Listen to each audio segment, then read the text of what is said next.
They even have a spot here for the most important component, which I highly appreciate. Thank you so much for that.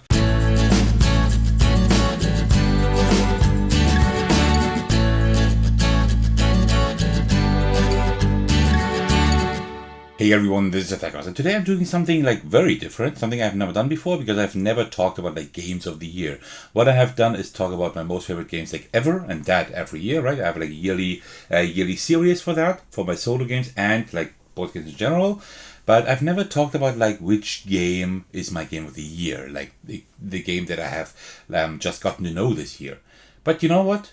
I might introduce that. At least I will do it this year.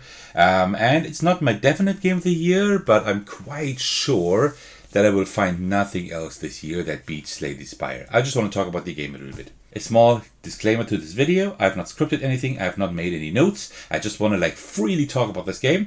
I think maybe then the enthusiasm and why I like this game comes across much more if I just freely talk about it. I hope this is a format that you will enjoy, right? But I have like, of course, I have a lot of thoughts on this game, so I hope you will enjoy this. So grab yourself a hot beverage, at best a tea, and let's go. All right.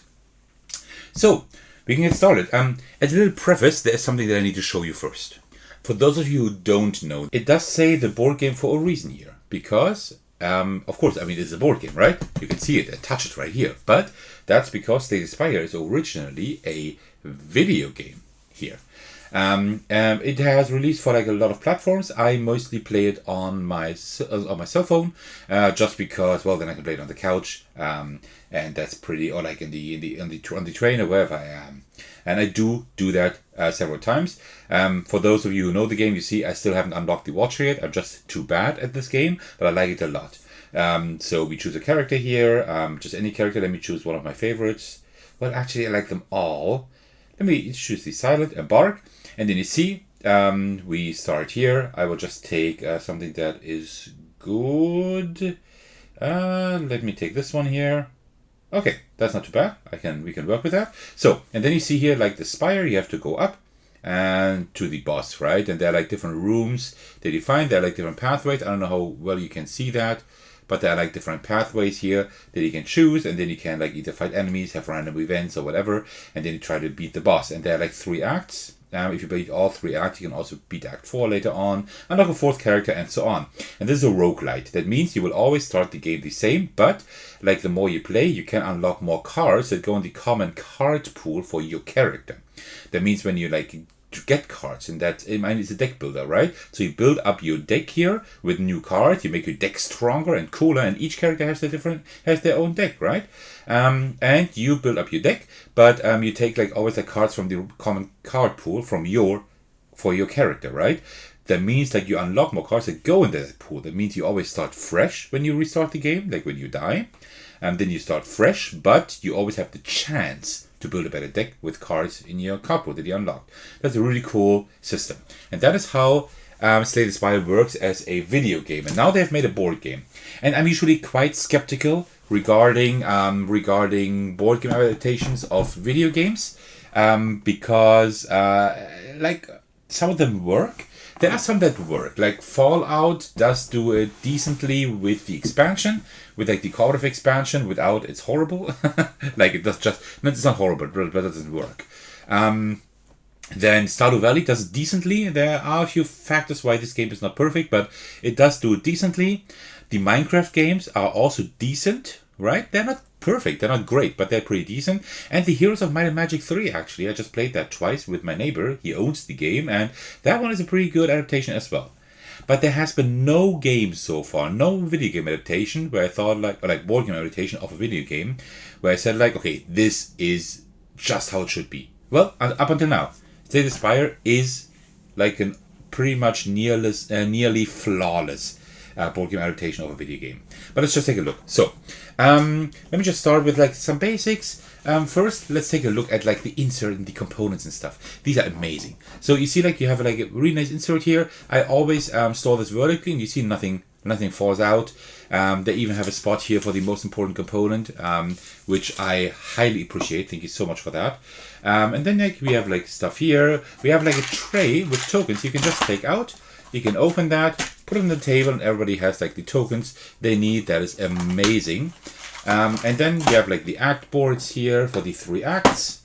You have the 4 character boards here. You have the shop board. Everything is like arranged in here really neatly. And also, I'm talking about, speaking of components, these for the characters where you put all the cubes in, these are double layered, right? So you can put a cube in here and they don't fall out. They don't, like, whenever you, even if you bump the table, nothing happens.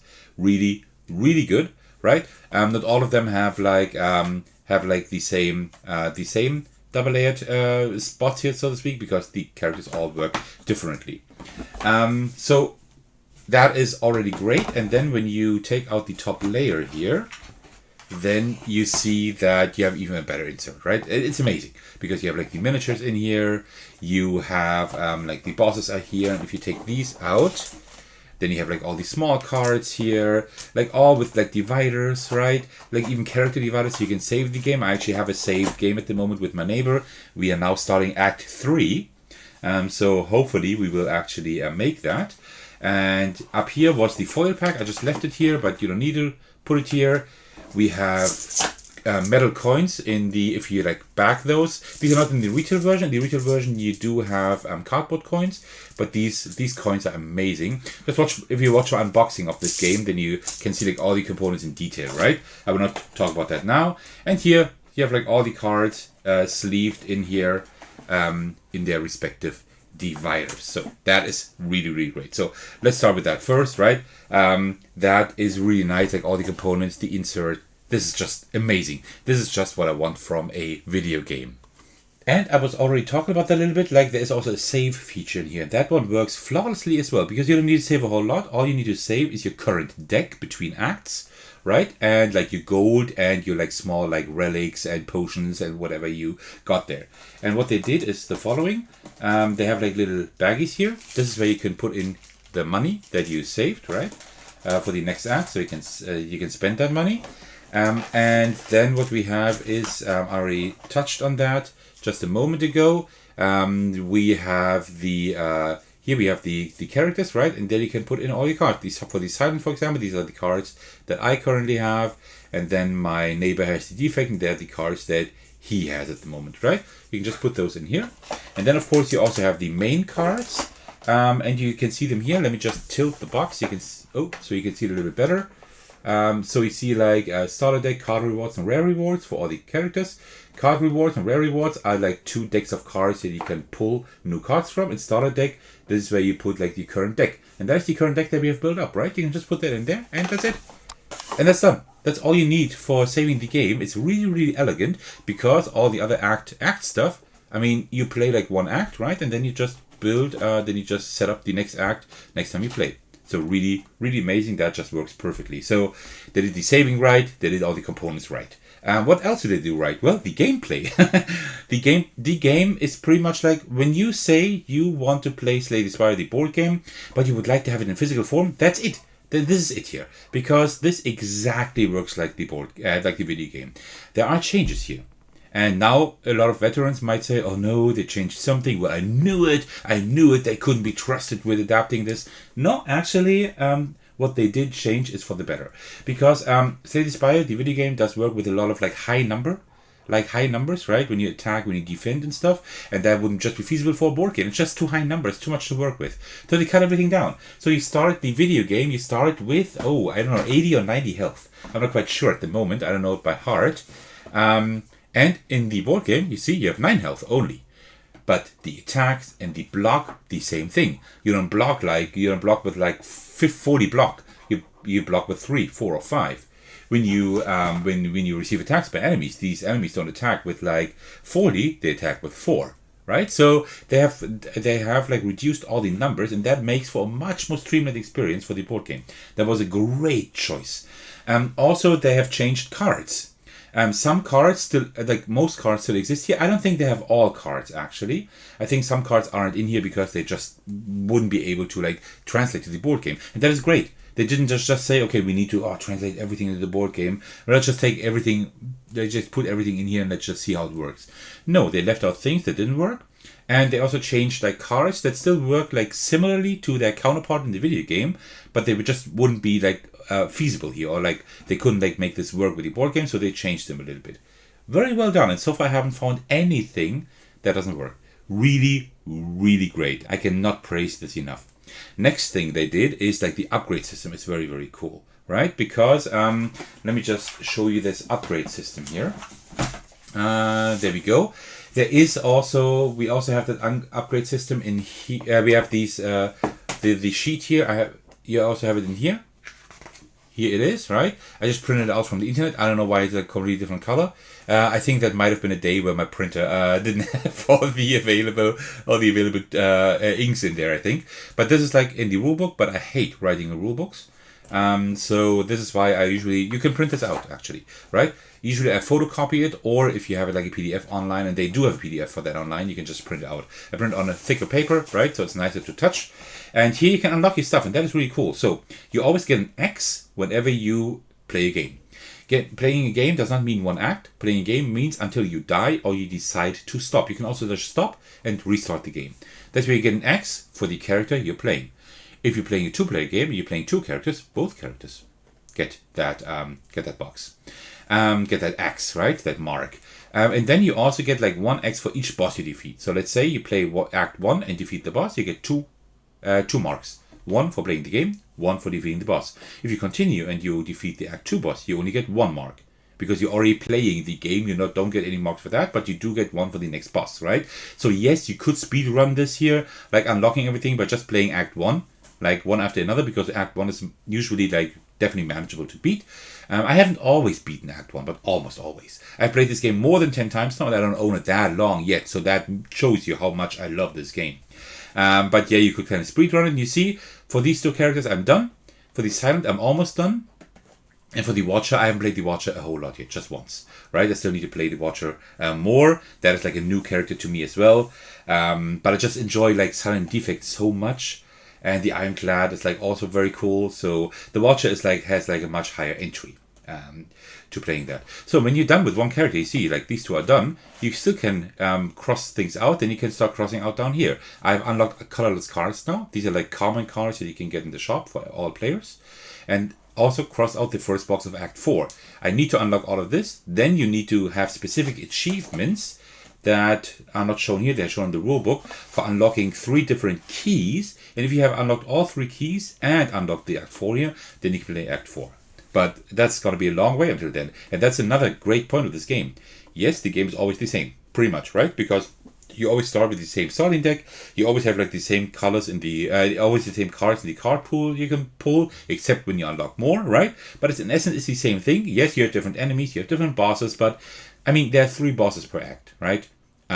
So that means like after a while, you know every boss, but that's not the point. The point of the game is to make it harder, and to actually get better at the game, to find more cool combinations, because there are so many great combinations you can do here.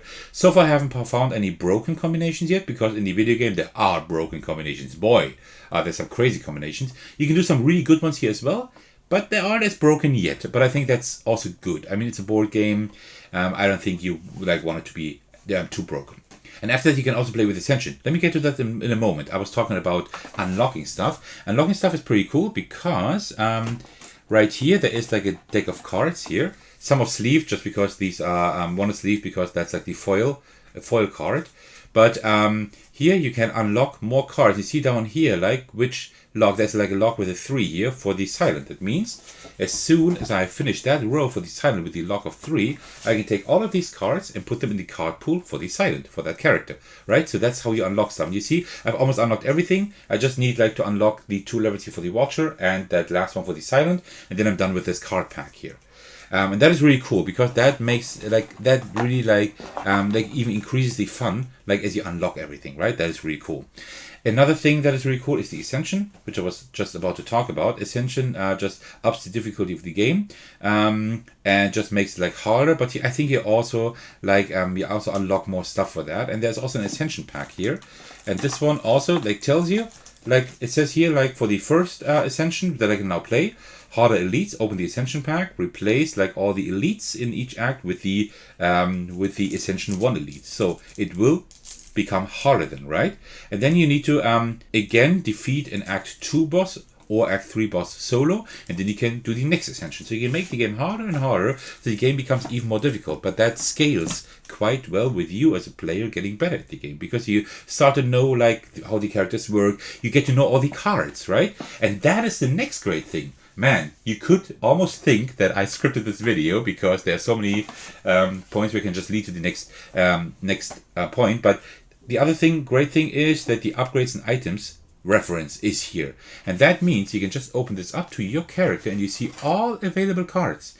That means you can actually plan, right? So you can like say, like for example, you have like 3 cards that you pull, and one of them you can put into your deck, and you think like, will I take card A or card B? Both would be okay at the moment, but for the future, let me see. And then you can see like, okay, I would like, maybe if I take this card A, I could pair that with that and that card if that comes later on. And you get through quite a bit of a deck during like all 3 acts, right? Or like 2 acts. You get maybe halfway through the deck. Maybe you never find the card you need, right? But you can try to get through it, right? And then you can like combine these cards. And you have like a list of, for each character here, Ironclad, Silent, the Defect, and also the Watcher, you have like all the different cards. And that's not all. You also have the colorless upgrades here, which I just talked about, which I already unlocked here. These you can also check out, and also you have a list of all the relics in the game. These should be way less than in the in the video game. They have left out a few, I think, but still, these relics are like really cool. And also you have the potions and the boss relics, like the really strong ones. So they actually have this reference. So you can always like check this out in between games or during a game to kind of like figure out, which route do I want to go? So my neighbor and I, we played this game like 3 times already. And now we want to play it the 4th time. I think when this video comes out, we already done so. Tried Act 3. And last time we actually took like 20 or 30 minutes after our game to like actually look through the upgrades and see, okay, like where do we want to go in the future? What can we do? So that is really good. And speaking of like rule books in here, another great transition, if I do say so myself, is first of all the storage guide. So you actually do get a storage guide at the beginning of the game, so you know how to sleeve your cards, how to store everything. It's not perfect, right? It just tells you like roughly where everything goes, but like where I put like each card like specifically, that's what I decided, right? And I might still change it around like as I unlock more cards. But the next thing is like the rule book, and the rule book is, this is like, I think the only thing that doesn't make the game perfect, because this game is really, really good, and the rulebook is decent. It's good so far. If you know the video game, it helps you, right? If you don't know the video game, this rulebook is okay, but it's not perfect. There have been a few questions that I had, like how do I play this, and like things like the layout is okay, and also like the order in which is everything laid out, but sometimes you don't know, okay, I'm looking for a specific thing that happens when, I don't know, when something happens. And then where do I look? Do I look at enemy action types? No, I think I rather have to look at the setup of the boss. No, I don't. Wait. Maybe these symbols here, maybe these words here, I don't know. Maybe it's even something else, right? And then you like go through the book, and sometimes I'm not quite sure. Like, do I look at my character, for example? Because they do have a section which is very cool for each of the 4 characters, right? So you can like take a look at the character. Okay, that's how these tokens work, right? But for example, I was looking for poison, how poison affects block, right? It says here, losing HP ignores block. That is good. But I didn't know where to look first. And first I looked here at abilities and keywords, right? But there's no poison here, as you can see. No poison here. So I thought like, okay, no poison here. All right. Then I took a look at like the small player guide, and I think it didn't say there either. And then looked at the FAQ, and then I realized, oh right, maybe it's like where the character is, because it's like exclusive to the silent. Okay, that's where it is. It's not bad, right? It makes sense to have it here, but it would have also made sense to also put it here. Or like just to say, for poison, look at the character on page whatever. That would have been fine, but it doesn't say anything here at all. So just as one small example of like a few where I wasn't quite sure how things actually really work, right? But everything is in here. Everything you need is pretty much in here, right? There will be no open questions when you read the entire book, but still, like during a game, you don't want to start from page 1 and then go to the end to find something, right? You just want to look at on page X and find your info there. And sometimes I can't really find that. But apart from that, it is a pretty decent rule book, right? It's definitely not bad. Definitely not bad. It's good. but it could have been a little bit better. And I'm this nitpicky at the moment because this game just is so great. And that is like pretty much almost everything that I have for this game. There's like a lot of like small touches. For example, one thing that they did that is very, very clever is they have one board for each act, except for Act 1. Act 1 does actually have 2 different ones. And now you might think, yeah, well, then you always play the same board. No, you don't. Because what they did, and that is quite clever actually, they added these tokens in here. Come on, there we go. They added these tokens here that you put on the table, and you sort them by like dark and light background, and then you just put them on here when you start again. You put them on here randomly. That means you have a different map every time, and that is truly important for those playing the video games. You know that this is really, really important because which route you go is like crucial for being good at the game, for winning the game, right? And this is why these routes always need to be different. And they did it in such a clever way that they didn't just say like put the tokens anywhere. No, they actually divided them by dark and light background, so they have like different things here, right? So they still have like some kind of balance in here, and that is done really, really well. So yeah, I need to applaud them for that decision. That was done really, really well. And I was lying when I said I'm almost through. I mean, I didn't talk about one of the most important things, and that's actually how to play the game. I will not talk to you about how to play the game, but what I will talk to you about is, let me just Let me just get the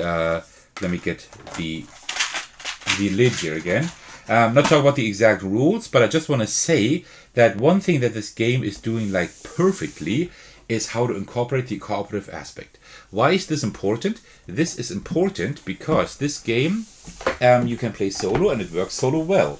But a lot of you might think, yeah, well, I can play the video game solo also. Why should I get a board game for that? Yes, you are right. You don't need to get the board game if you just want to play it solo. I still think it's an amazing solo game. And I enjoy this more than the video game. Reason is, well, it's like I have like haptic stuff. It's haptic. I have stuff to touch. I love board games for many, many reasons. But one reason is because I want to touch all these cool components. Look at this. I have like my miniature here. Yes, I never touch it during the game, but it's there. I can look at it. I can touch it if I want to.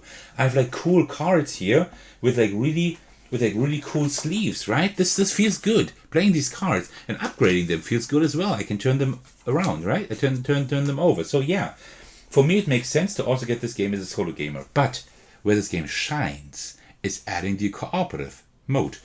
Because you don't get this in the video game. Maybe Slay the Spire 2 will have a cooperative mode online. I do not know. But at the moment it doesn't. So that means if you want to Slay the Spire cooperatively, you have to play this game here, right? You have to get this game at the moment. And you can't do that because the cooperative mode is amazing. What it does is, let's say we have these 2 characters. Oh, actually, this is a pretty cool miniature. But let me take the 2 characters you're playing at the moment, right? So the defect here for my neighbor. I do have an unboxing video in case you want to look at the components in more detail. And I have the silent here. All right. And you, like from the bottom, starting at the bottom, you put all the players on these 4 circles, right? And when you deal enemies out, let me just take some Act 1 enemies. These are the least spoilery ones. You have like this, there's the first encounter, there's something else. But let's just say you're in the middle of the act. You have a boss, you have a fight at the moment against enemies. Then you take these cards and you put them down here for the enemies, and these would actually add more enemies. So now it's like this: when enemies attack, they attack whoever's in that row. That means row placement is important, right? Because elite enemies always go to the bottom row, for example, right? So placement is very important. But before each battle, you can switch positions if you want to. Not during a battle, but before each battle at least. And enemies always attack the player in their row. That means the jawworm would attack me, and the small slime would attack the other player. But we as players can attack any enemy, and this is brilliant.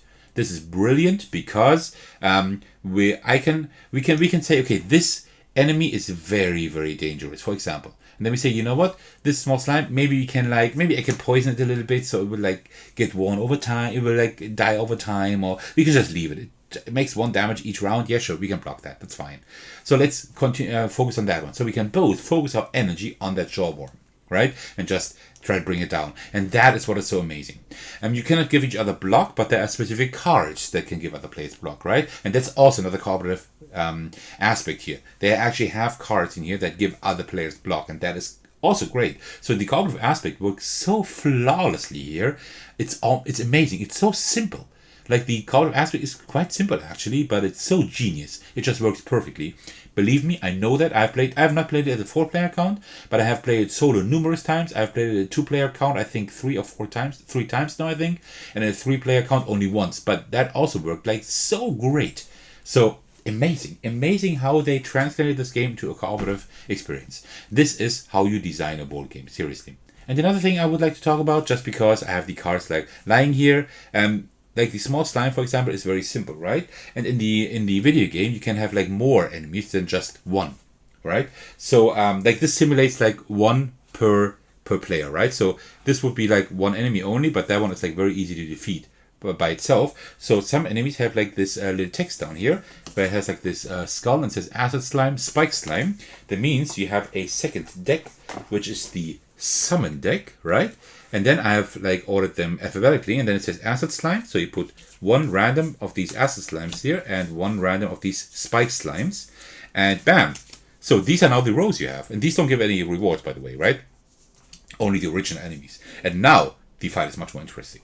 So that's also a good thing how they actually incorporate that into the game, that you have like these different like numbers of enemies that definitely pose a challenge at some point. So yeah, just wanted to talk about that as well, because I think they have done that like really well. There's just so many great things about the game. I bet there are even more great things I could say about it, but for now that should be enough to kind of give you an idea of why this game is so great and why this may be my game of the year. Not the most favorite game of all time, but if I just look at this year, which is just halfway done, right? But if I just look at this games that I have just got to know this year, Slay the Spire currently is by far my most favorite game and my game of the year. So amazing. I just almost can't stop playing it. Yeah, I can't play it like all the time, like every day, because I have so many games. I have my YouTube channel where I have to do a lot of things, but still, if I could, I would play this like every week. And I almost do, pretty much. I almost play this every week, seriously. But one thing is for sure, this game definitely receives my Golden Ace of Games award. This is one of the easiest decisions I had to make regarding this YouTube channel. This game is just purely amazing. It has translated the video game into a board game flawlessly. It added that cooperative variant. The components are amazing. The card upgrades work really well. You can save this game amazingly. This game is just fun. Like the feel comes across. The characters all work differently, just like in the video game. They work just like in the different video game. They have like changed everything so that it actually fits a board game. They've reduced the numbers, the damage numbers, block numbers and everything, the health. They have changed cards that needed to be changed. They have left out cards that couldn't be translated. They did everything perfectly in this game. Yes, this game is not inexpensive, but if you can get it for a good price, it is well worth it. If you like deck builders, if you like cooperative games that you can also play solo really well, and if you love the original, the video game, you always wanted a board game to exist, this is it. And I don't think you could have done it any better. Seriously. There's almost nothing I can say negative about this game. This is just amazing. And yes, this game will rank quite high in my overall most favorite list of games. Definitely. It is just that amazing. Seriously. I also have planned a playthrough for the channel at some point. So I will do that. I still hope that I can get like the missing sleeves that I don't have, that I forgot to add to my pledge. So I hope I can get those soonish. But I'm definitely planning to play this on the channel sometime soonish, at least sometime this year, because I need to show you how this plays. This is amazing. So yeah, thank you so much for watching. That concludes like my little gushing over Slay the Spire, why I love this so much and why this is so far my game of the year. Well, thank you so much for watching. I highly appreciate all of your support. Especially I want to give a shout out to my generous patrons. And biggest thanks go out to Thecos and Ryan Hall for supporting me at the highest tier. Thank you so much for your support. I really appreciate that. And yes, you really help me maintain this channel and make it better with your contributions. You can support me in numerous ways. You can watch, like, and comment on my videos. All these interactions really help my channel grow and like make YouTube recommend my videos more, so that is very important. You can also subscribe to my channel, which is also very important in case you want to stay up to date with like everything I put out. If you like my content enough, that would be amazing as well. You can also support me on Patreon if you wish to do so, and you can join my Discord server to hang out with me and my truly amazing community. Alright, thank you so much for watching, and I will see you in the very next video. Take care, everyone. Stay safe, and cheers.